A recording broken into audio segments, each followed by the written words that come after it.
You're watching me and my guest Gwyneth Paltrow, Eavesdropping.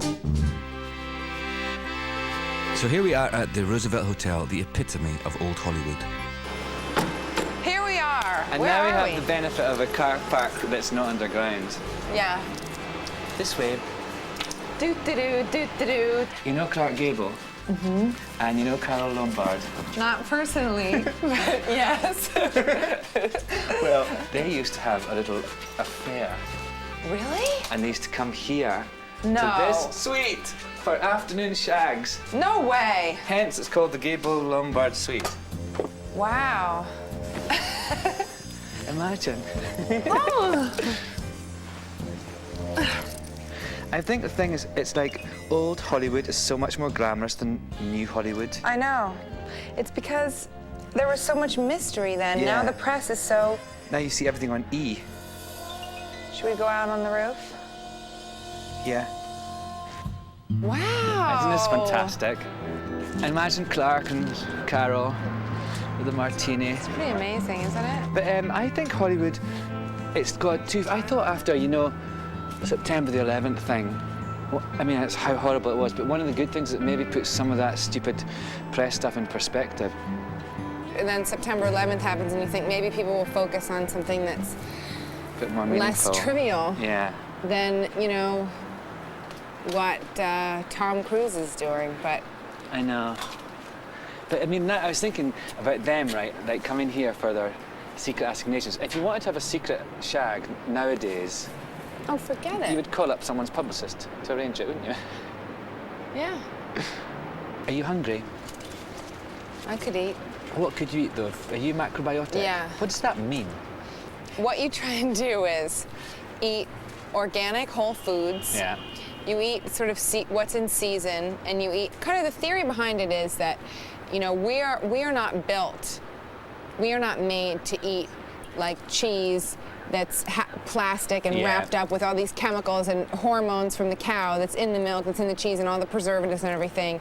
We're not built to eat that. Digest them. We're not built to digest it. We're built to digest what's around us and what comes in whole forms, you know, so that's basically the idea behind it. Well, Yeah. we're going to Cantor's Deli now, so I don't know what that will mean in terms of... That's okay, because I'm eating my macrobiotic dinner after anyway, but I'll have tea, Yeah. or we'll see what I can eat. It'll be a game. It'll be a challenge. Did you do Jewish things when you were... I mean, did you grow up quite Jewish? I mean, you were Jewish, but did you know what I mean? Did you practice and stuff? Well, you know, it was interesting because my dad, you know, I come from a long line of rabbis on my dad's side, and my mom is like super waspy.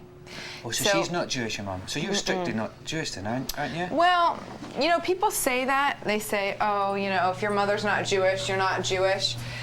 But, like, if we were in Germany in 1938, Yeah, guess what I'd be? Do you know what I mean? So I always kind of feel like, well, I am Jewish, exactly. because if Hitler in your was in family. charge, I would be Jewish and Yeah. I would be dead for it. So it's something that I really love, the heritage and the whole like familial aspect of it, and it's a beautiful culture, and there's so much in it that I love. But I feel like I'm both. You know, I feel like I was raised both, and I'm both. And I think it's a real thing to be half Jewish and half waspy. Yeah, I don't know the You know? thing that everyone gets so obsessed about.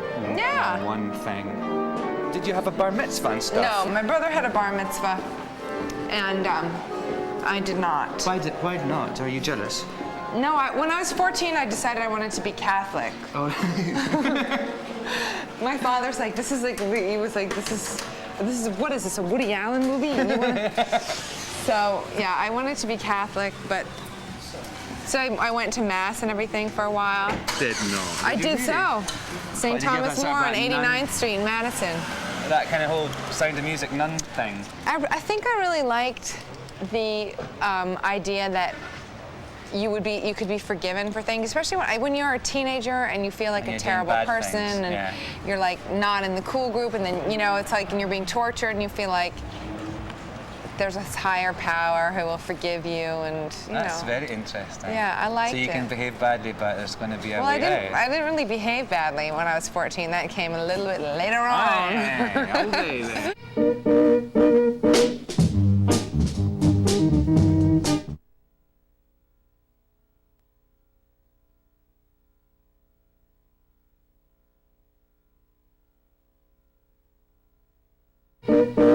watching me and my guest Gwyneth Paltrow eavesdropping. Are you friends with Monica Lewinsky? Did I hear this rumor? Yeah. What was that? She's not a gay icon, or is she? Oh, yes, she is, I think. The underdog, you know. A man. Oh, totally gay icon. Really? The man who spurned her, and also, you know, that's who. She's the, you know, totally. I don't know how I feel about that. Left turn. What? You being friends with her. Why? What's wrong with her? What's wrong with her? Yeah. Well, What did she do that was wrong?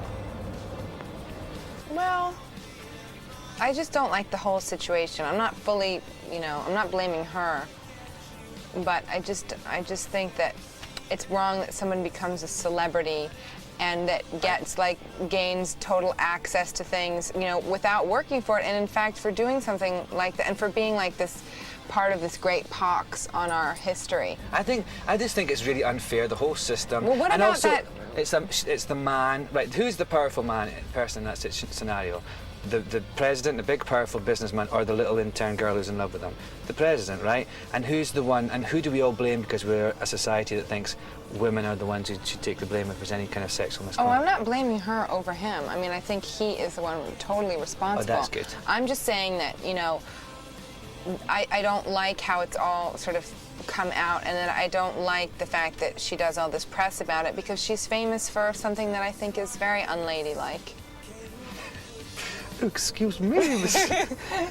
I'm serious. But she just fell in love. It wouldn't be unladylike if it hadn't been that all the details of it, however, brought out. If she just if it was I just. know, but you know, when you're having an affair like that with the President of the United States, the stakes are that high. Yeah.